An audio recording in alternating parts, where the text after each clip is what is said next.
What's up? Ako si Marvin. And makikita nyo. Yeah, by the way, nilisan ko na. Kasi ito pa lang. Kasi hindi ko maabot. Kasi limutan ko paano tanggalin to. Baka masira kasi to eh. Wala din ako saan malagay. So, nilinisan ko lang itong part na to. Pero no worries. Kay, nakikita nyo parang madumi. Pero ang linis ng tubig. Oh. Kailangan nyo makita sina RTC. Yung bagong bago ko na, hindi ko na may feeders ako dito na tilapia, and I don't know kung bakit hindi nila kumakain o hinihintay lang ata nila maging malaki or hindi nila maahabol.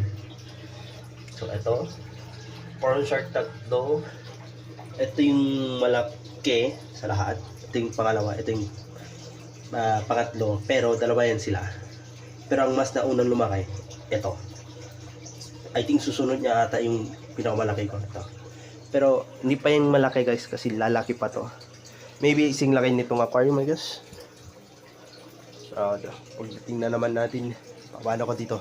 Si naging lately, naging bully ito si Datnoid. So nilinisan ko na lang. Yung Datnoid. Goldfish. And angelfish.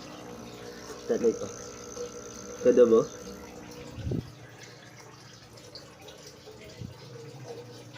Bye-bye.